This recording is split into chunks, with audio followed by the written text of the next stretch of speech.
Yeah, welcome back to the letters. I do the same thing every time.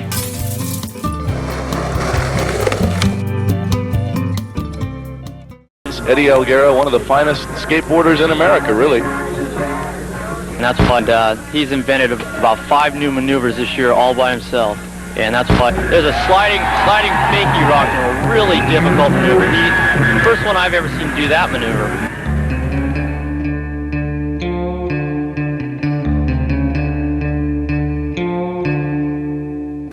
We're here with Eddie Elguera, and we're trying to get to the bottom of going backwards, taking it to Fakie, the origin of switch. Eddie Elguera, he's the #1 man right now on the Pro Series. You guys do frontside inverts? This is the guy. He's why. All of you who think frontside rock and rolls are so wonderful, this is the guy. Fakie ollies, you ever done one of those? This is the guy. He's why. Really, when I turned pro in June of '79, I did the Elguera frontside rock fakies, board slide fakies, fakie ollies, all by the end of the year. It seems like the first tricks that were done, there was a lot of slide maneuvers that were going on.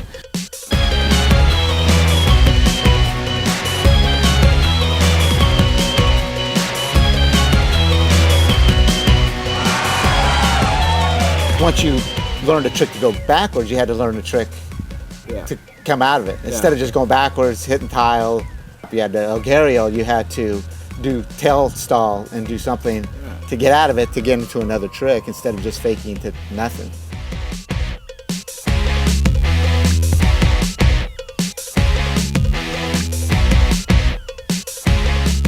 I remember the one trick that everybody did was the fakie layback. I know Losi gets credited for the air to fakie. Caballerials were 360 ollies. Yeah. It wasn't called the Caballero then. Actually, Stacy Peralta named it the Caballero. Now that's a trick where you actually come up and roll in a fakie going backwards, then you. It was just weird calling a trick after a name. Yeah, and that fakie to fakie invert thing he did was insane. It's basically a switch egg. And then Gibson showed up, with the fakie ollie hang up, going in with no hands, and there's no nose. And then all of a sudden it kind of comes, it regenerates at about 85, 86. Then you've got the Grholskis and the Schroeders, Dan Wilkes and these types of people,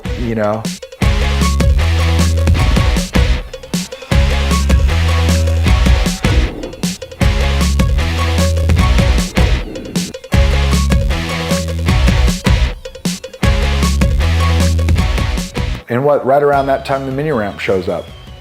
So a lot of this stuff's coming out of mini ramp land and being adapted to, vert skating.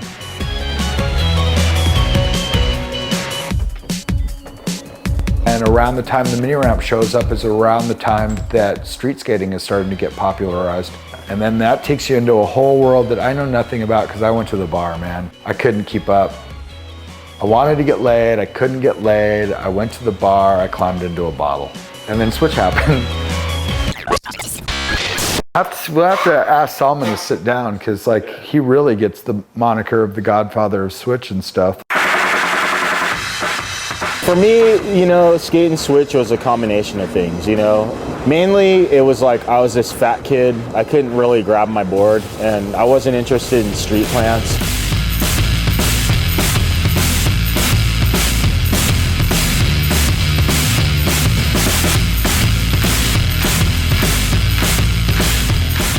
It must have been so weird for Salman Agah to just go learn all that shit and not have anyone to do it with. Salman didn't have anybody there telling him this is good or whatever. He's just making the shit up as he goes.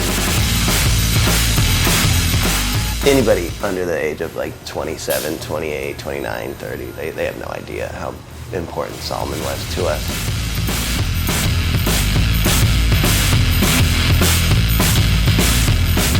I can't even remember everyone who was involved in that, but pretty much most street skaters were either trying it or figuring out that they didn't like it. It's putting a flame on like brown grass. I mean, it's like, it just blew, you know, it just went crazy.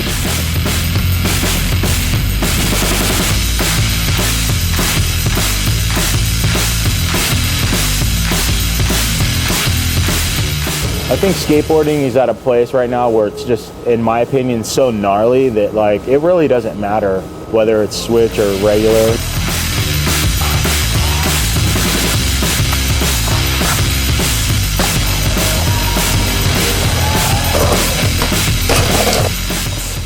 Yeah, go backwards. Party. Push Mongo. Out and out. But I mean, I would get to the spot and I couldn't warm up because I couldn't like grind the rail first. You know, I had to like just go at it, switch, and just be like, all right, I guess I just gotta jump on this thing backwards. And like, that's why there's so many slams, because I would just have to like go for it and be like, go like I just gotta jam it in dry and fucking see what happens. Hey guys, this is a video on how to rock a fake.